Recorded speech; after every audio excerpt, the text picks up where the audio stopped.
dust swirled around Will Garner's boots, a perpetually restless spirit of the Arizona Territory in 1874. The sun, a brutal sculptor, had baked the land a hardened ochre, broken only by the tenacious green of mesquite and the distant, saw-toothed ridge of the Mogollon Rim. Twin Pines, his ranch, was less a homestead and more a testament to quiet endurance, a few simple structures carved from the wilderness, shadowed by the ancient ponderosas that gave the place its name. Will, early 40s with a face weathered like forgotten leather, moved with the unhurried precision of a man who understood the language of silence. His gray eyes, often distant, held the ghosts of forgotten battlefields, echoes of a war that had reshaped him from soldier to reluctant hermit. He wasn't looking for peace. He'd found a semblance of it here, working cattle on land that demanded respect and offered little in return but solitude. Jasper, his loyal, scarred hound, trotted faithfully at his heels, a four-legged shadow of a past Will rarely spoke of. 5 miles south, Harrow's Crossing clung to the earth, a nervous truce between the new townsfolk and the old Apache ways.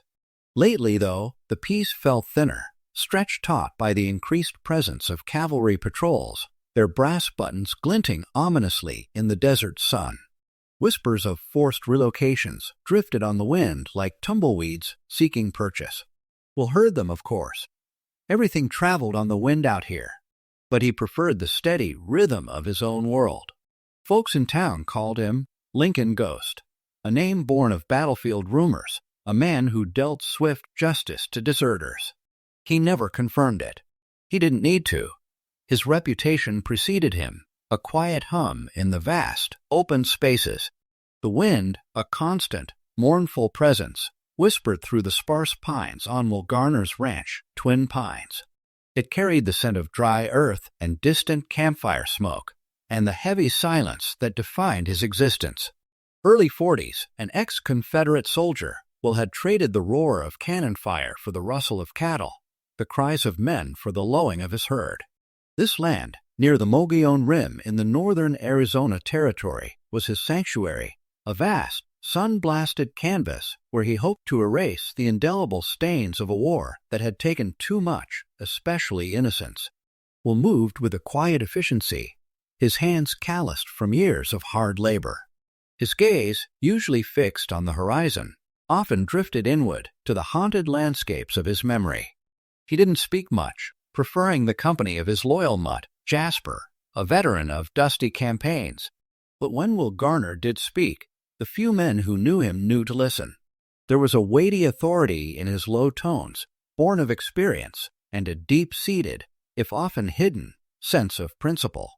Harrow's Crossing, 5 miles south, existed in a fragile détente.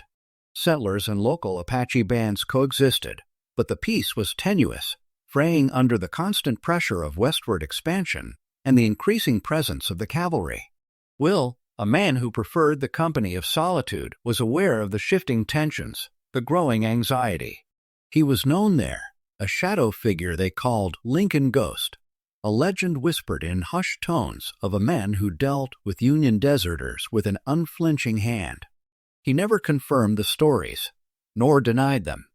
The past was a heavy cloak he wore, a silence he cultivated. The tranquility of Twin Pines was a fragile thing, easily broken. Will Garner, having spent the morning mending a section of fence line near the Mogollon Rim, rode with Jasper trotting beside his horse, a familiar comfort. He'd been out here for days, chasing down stray cattle that had vanished mysteriously, a growing irritation in the quiet rhythm of his life. The sun, high and merciless, beat down on the parched earth, pulling heat from every rock and crevice. Then the glint of white, stark against the deep green of a cottonwood, Will reined in, a cold dread prickling his skin. What he saw defied belief, defied the natural order of things. Hanging from a thick branch, suspended against the vast, indifferent sky, was the body of a young Apache girl. She couldn't have been more than 11, a child, utterly still. A crude sign, fashioned from a piece of hide, swayed gently from the branch, spattered with something dark and viscous. This wasn't a skirmish, not a casualty of war. Her small, limp form showed no signs of battle. Instead, there were marks of restraint, of a struggle that had ended not in wild escape, but in captivity. The truth of it, unspoken, hung as heavy as the child herself. Someone had held her, then brought her here to make a statement. Will dismounted, his movements deliberate, controlled. Jasper whined low in his throat, sensing the shift in his master's demeanor, the sudden, glacial stillness. With an almost reverent gentleness, Will reached up, his large hands carefully untying the brutal knots.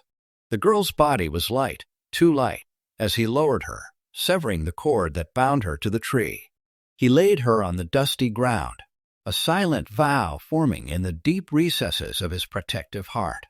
The makeshift travois scraped against the dusty street of Harrow's Crossing, drawing the reluctant gaze of townsfolk. Will Garner led his horse, the small, blanket-wrapped body a stark, unbearable presence behind them. Jasper walked close, head low. A hush fell, heavy and uncomfortable. This was not the frontier spectacle they craved. Let her rot. A grizzled old-timer spat, his voice thick with fear and thinly veiled prejudice. Will's jaw tightened, but he didn't break stride. He brought the girl directly to Sheriff Morgan Lyle's office, pushing open the swing doors with a deliberate hand. Lyles, portly and with eyes that darted too quickly, looked from Will to the small bundle. "Garner," he said, his voice a practice bomb. "This ain't wise. Don't poke the bear." Will met his gaze, unflinching. "A warning for what, Sheriff?" Words spread like wildfire. Whispers turned to hushed conversations, then to outright speculation. Will pressed, asking questions, digging beneath the veneer of fear. He heard talk of militia types, drifters and hardened men, rumored to be working for the rising power of the local mining consortium. They'd been seen, some said, dragging Apache prisoners in a boxcar cart, headed towards the old fort Deep Clay, a place long abandoned, or so everyone believed. Alma Reyes found him later, her saloon a smoky haven of secrets. She poured him a glass of something strong. Her fiery eyes, usually so calculating, held a genuine concern. "Garner," she warned, her voice low, "if you go down this road, you'll face more than just the men who did this." Will took a slow sip. He didn't flinch. The image of the child under the cottonwood was seared into his mind. The air in Harrow's Crossing grew thicker with unspoken tension. He found himself increasingly gravitating towards Alma Reyes's saloon, not for drink, but for the currents of information that flowed through its smoky haze. She, in turn, offered not just warnings, but hushed clues from behind the bar, her eyes missing nothing. He also sought out Thomas Little Creek Nage, his old war scout.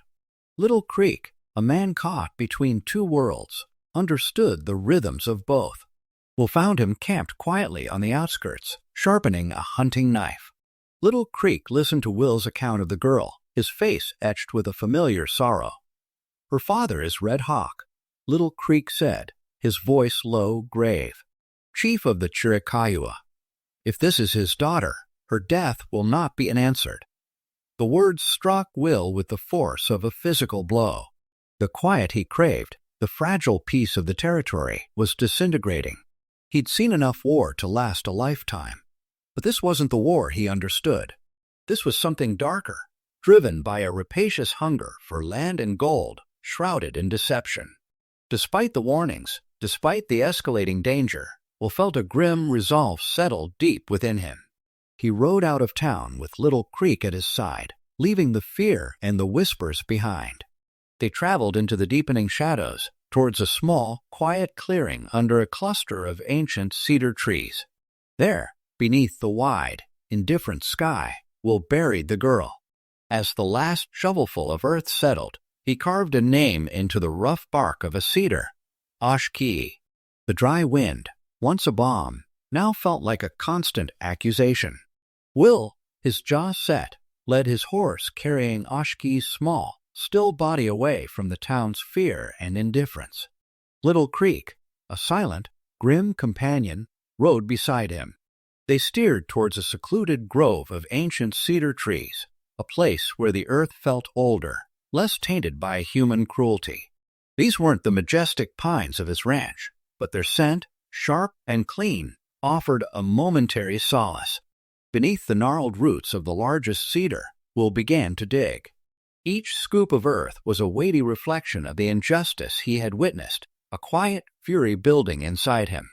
Jasper sat nearby, occasionally nudging Will's hand with his wet nose, a silent offering of comfort.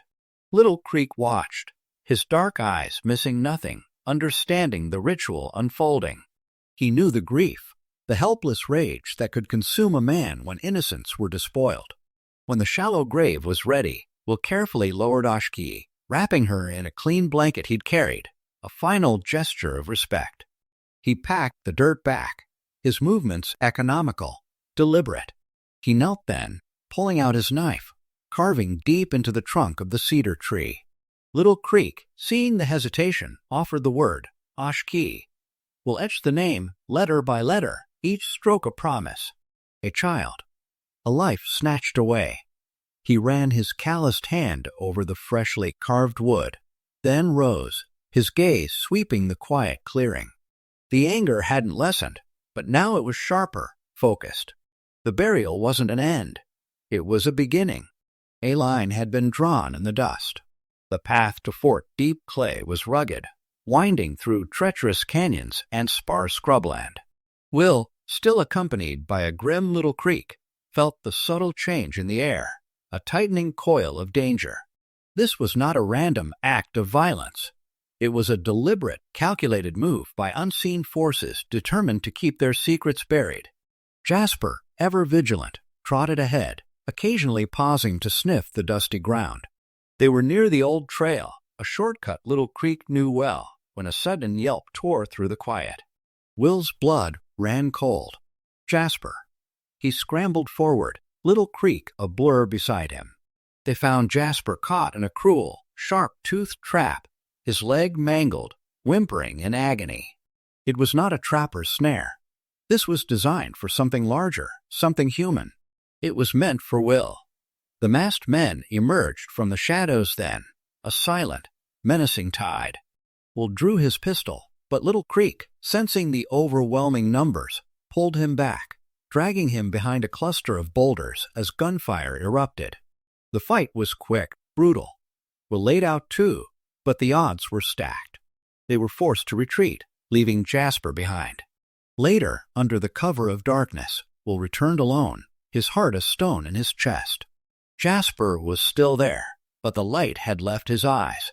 Will buried him quickly, his grief a powerful, sharp edge. But not before he saw it, a glint of metal near the trap. A discarded piece of paper, part of a federal ledger. His hands trembled as he smoothed it out. An order, stark and chilling. Land clearance for the Dry Ridge Mining Company. And Apache relocation. The pieces clicked into place, grotesque and undeniable. This wasn't just violence. It was systematic. The death of the child, the trap, the hidden agenda. Jasper's sacrifice had unearthed a truth far uglier than Will could have imagined. In a dreamlike haze that night, at the edge of a vast canyon, Oshki appeared before him, silent, her youthful eyes profound and accusing. The scent of dust and juniper hung heavy over Will as he left Jasper's makeshift grave. The federal ledger page, clutched in his hand, was a cold, hard truth. It laid bare the calculated cruelty that had touched Oshki and now his loyal companion. Justice, once a nebulous concept, now burned with a singular, fierce intensity. He found Reverend Jonah Black in the small, sparsely furnished parsonage, ostensibly preparing a sermon for the coming Sunday. Black, usually so jovial, seemed diminished, his eyes shifty. Will laid the ledger page on the table between them. This explains the land, Will stated, his voice a low rumble, but not the girl. Black wrung his hands, a nervous tick. The children. It was for their own good, Mr. Garner. To cleanse them. Little Creek, who had grudgingly agreed to aid Will, stepped from the shadows of the doorway. his presence a stark contrast to Black's flustered demeanor. "They are Apache, Reverend," Little Creek interjected, his voice surprisingly soft yet firm.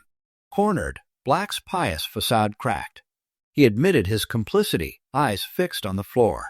The mining consortium had promised funding for his growing flock for missions of mercy if he helped re-educate the Apache children.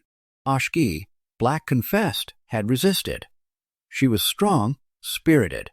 She had escaped the confines of their school, a makeshift prison in the old fort.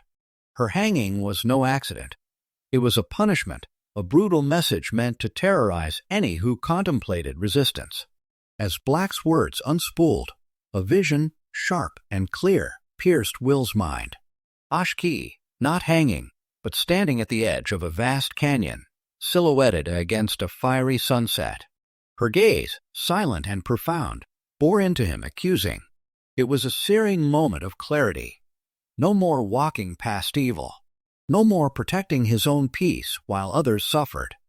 The truth, exposed by a dead dog and a terrified reverend, settled like a heavy shroud over Will. Oshki hadn't simply been a casualty. She was a victim of a calculated, cruel agenda. Her defiance met with ultimate brutality. Will, sitting by the flickering lamplight in his cabin, felt the weight of it all. The war's guilt, Jasper's sacrifice, Oshki's unjust end. Sleep, when it came, was not a release but a descent into an ethereal dreamscape. He stood at the precipice of a vast canyon, its ancient walls glowing red in the lingering light of a phantom sunset.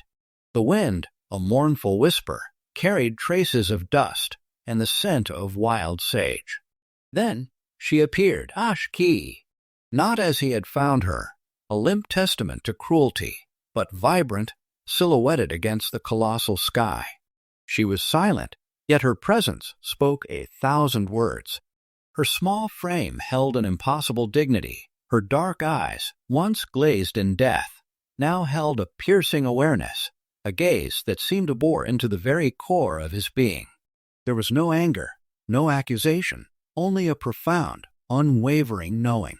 She was a spirit, proud and unbroken, staring not at him, but through him to the injustices of the world. And in that shared, wordless moment, understanding flowed.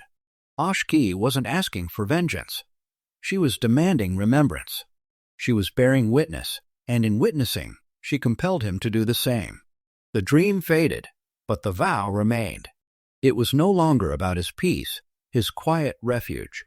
The silence he had sought had become complicity. No more. No more walking past evil. No more letting the powerful crush the powerless. He woke with a cold, clear resolve etched into his soul. His path was now defined, illuminated by the accusing gaze of a child's spirit. Dusk bled into night as Will rode toward Fort Deep Clay, the skeletal remains of the old military outpost stark against the darkening sky. The wind, once a familiar companion, now carried the heavy throb of his own determined pulse. Inside the crumbling chapel, a private tribunal was underway. The mine boss, 2 hulking militiamen, and Sheriff Lyles, their voices low and conspiratorial, carving up the future like a spoils of war. Their plans for expansion, built on the forced removal of a people and the brutalization of children, curdled in the air. Silent as the shadows that lengthened from the chapel walls, Will dismounted. His movements were fluid, practiced, born from years of wartime stealth. He found the supply sheds, their crude doors barely offering resistance, and began to carefully place sticks of dynamite. Each stick was a measure of the fury that had simmered within him, now ready to ignite. The meeting within reached its crescendo, voices rising in triumphant agreement. That was his cue. Rifle in one hand, a lit torch in the other, Will appeared in the chapel doorway, a specter of retribution. The sudden silence that greeted him was absolute, punctuated only by the crackle of the torch. Then, chaos. A brutal gunfight erupted, the chapel filled with the deafening roar of gunfire and splintering wood. Will moved with a deadly precision, his shots finding their mark with chilling accuracy. He took a hit, a searing pain in his arm, but he pushed through it, fueled by an unshakable resolve. Just as he felt the world begin to blur, Little Creek reappeared, a silent, deadly force, his arrows flying true, turning the tide. Outside, the perimeter erupted. Alma Reyes, true to her word, had rallied a motley crew of town outcasts, the forgotten, the dismissed, to intercept the fleeing militia. Flames licked hungrily at the crumbling stones of Fort Deep Clay, painting the pre-dawn sky with hues of angry orange and charcoal black. The air crackled with the aftermath of battle, the acrid scent of gunpowder mingling with the sharp tang of burning wood. Will, wounded but alive, watched the inferno, the phantom weight of his rifle still in his hands. Little Creek moved silently by his side, his face grim but resolute. Alma's ragtag band had done their work, scattering the remaining militia into the wilderness. Inside the ravaged chapel, a sliver of moonlight cut through the smoke, illuminating the final act. Sheriff Lyles, bruised and beaten, stirred amidst the debris. Will, his arm throbbing, walked towards him, his steps deliberate. "Justice Lyles," Will said, his voice flat, devoid of emotion. Lyles coughed, a bitter, rattling sound. "Justice? This is madness, Garner. This land belongs to us." Will's voice was a low growl. "Built on a child's blood?" His gaze fixed on a small, dark object glinting mockingly from Lyle's belt. Oshki's pendant. He'd taken it. The final, unbearable insult.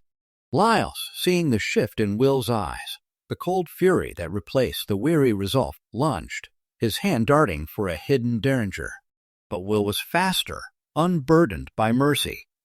The shot echoed in the ruined chapel, final and absolute. Lyles slumped, the pendant slipping from his grasp. Will knew then that the philosophical duel was over. Some truths could only be carved in stone, or in the ashes of a burning fort. As Fort Deep Clay became a roaring pyre, reduced to ash and memory, Will felt a profound, exhausting peace settle over him. It wasn't the peace he'd known.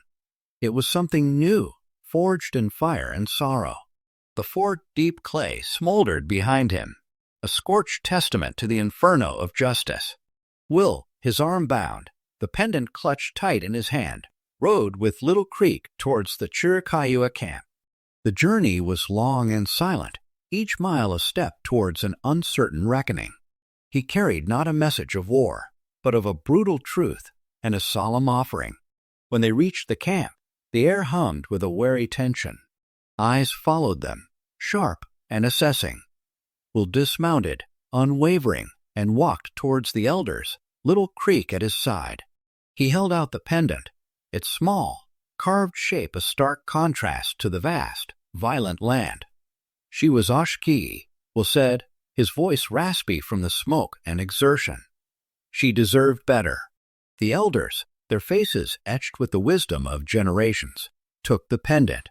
They examined it, their gazes shifting from the small, significant object to Will's face, then back again. No words were spoken. None were needed. It was a moment of profound understanding, of honor acknowledged. A nod, barely perceptible, passed among them. A war had been averted, not by treaty or force, but by the quiet, brutal justice of one man.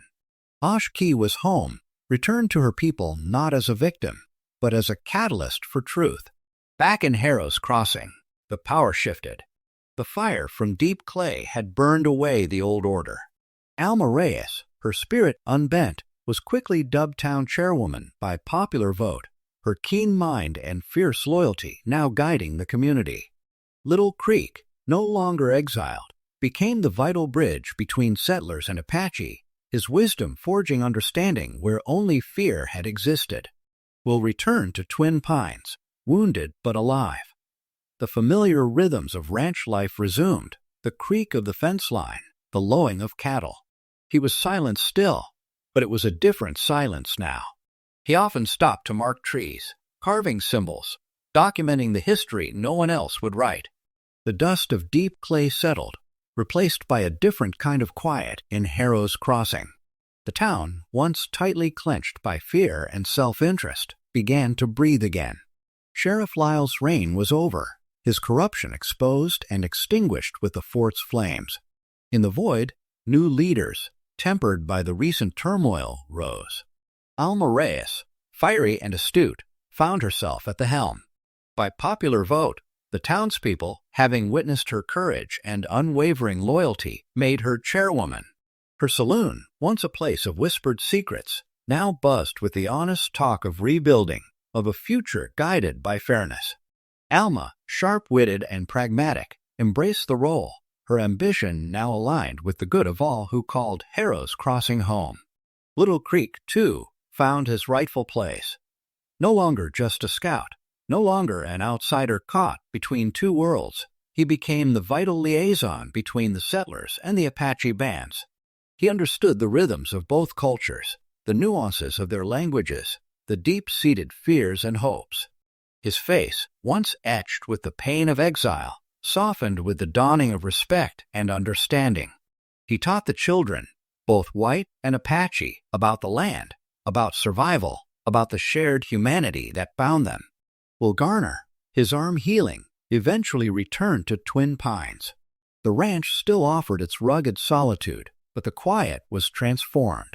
He mended fences, tended his cattle, but now he also carried a pouch containing Osh Key's pendant, a constant reminder. Sometimes he would walk the perimeter of his land, marking certain trees, not with brands, but with symbols only he understood. He was documenting history, carving into the resilient wood the stories that others sought to bury. They had called him Ghost, a phantom of justice. But some spirits don't haunt because they're lost. They haunt so others remember. The wound on his arm healed, a puckered scar, a new map etched onto his skin. Will Garner returned to the familiar rhythms of ranch life at Twin Pines, the quiet hum of his existence. He was still the solitary man, the Lincoln ghost to those in Harrow's Crossing, but the haunted edges of his silence had softened, replaced by a deep-seated clarity. Jasper was gone, a loyal shadow lost, but his memory, and the harsh lesson of his death, remained a constant companion. He continued to ride his fence lines, to work his land, but his routines carried a new purpose. Now he often dismounted not for cattle, but for trees. With his carving knife, he etched symbols, dates, and sometimes a single, silent name into the bark. These were not random marks. They were a chronicle, a testament to what he had witnessed, to the truths unearthed from the dry, unforgiving earth.